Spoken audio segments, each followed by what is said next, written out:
Béni soit Dieu. Merci Seigneur. Dieu est bon. Je pensais, durant le déroulement de cette réunion, à cette jeunesse qui chantait pour la gloire du Seigneur. Ça devrait interpeller, je pense, plus d'un au milieu de nous.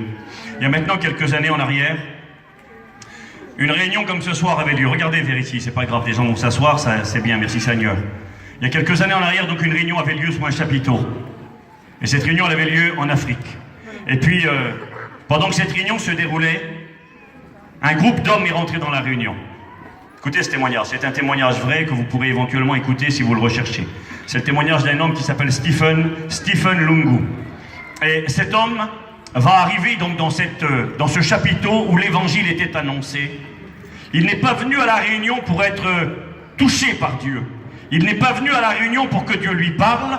Vous écouterez, vous recherchez son témoignage, c'est un témoignage extraordinaire. Le témoignage de Stephen Lungu. Il est venu à la réunion avec des bombes sur lui et des armes pour exploser la réunion et faire des dizaines de morts sous le chapiteau. Il n'était pas venu pour être béni et être touché par Dieu, il était venu pour tuer les chrétiens qu'il détestait. Et Stephen Lungu, il explique que quand il est rentré sous le chapiteau, il a dit à ses collègues, écoutez, dans 5 minutes on fait tout sauter. Dans 5 minutes on arme nos bombes, on jette ça là-dessous, on se sauve et on fait mourir tout le monde. 5 minutes.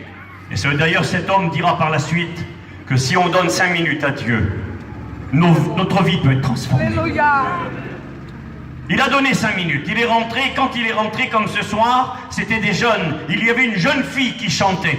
Et quand il a vu cette jeune fille chanter, il a été étonné, parce que dans sa conception à lui, un chrétien c'était bon pour les vieux, c'était bon pour les malades, c'était bon pour les gens qui avaient rien à attendre de la vie, mais pour lui être chrétien c'était pas possible pour un jeune.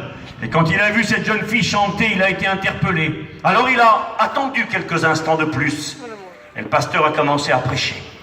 Et quand le pasteur a annoncé la parole de Dieu, quand le pasteur prêchait, il pointait du doigt souvent. Il disait, c'est toi, c'est pour toi. Jésus a donné sa vie, pointait que le doigt. Et quand le pasteur pointait le doigt, disait-il, c'était comme si le doigt du pasteur me transperçait.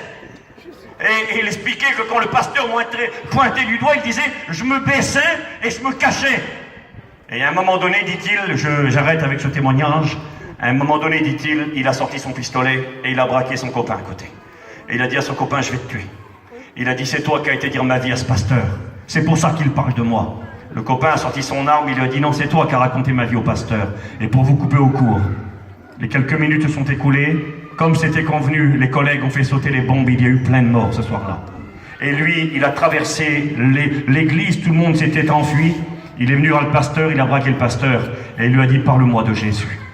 Et le pasteur lui a dit, Dieu t'aime. Vous savez ce qu'il a dit? Il a dit, Dieu, je ne veux pas écouter parler de Dieu. Il avait été abandonné par sa mère quand il avait 4 ans avec sa petite sœur. Il avait souffert, il avait été battu. Il a dit, je ne veux pas écouter parler de Dieu. Dieu ne m'aime pas. Parle-moi de ton Jésus.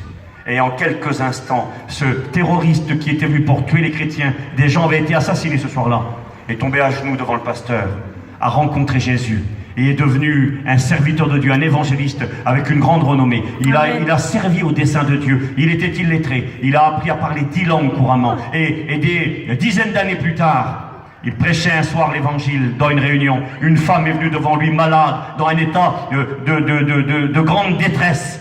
Et elle lui a dit, monsieur, priez pour moi. Il était fatigué, il a dit, madame, mes amis vont prier pour vous, je suis fatigué. Elle a dit, non, je veux que c'est vous qui priez pour moi. Il a prié pour elle et il apprenait à la fin de la réunion que la femme pour qui il priait était sa mère, qu'il l'avait abandonnée quand il était enfant.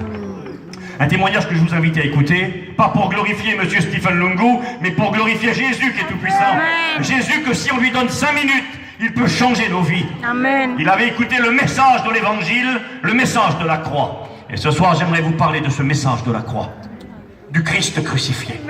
Il est écrit qu'il a plu à Dieu de sauver le monde par le moyen de la prédication. Et la prédication de la croix est une folie pour ceux qui périssent.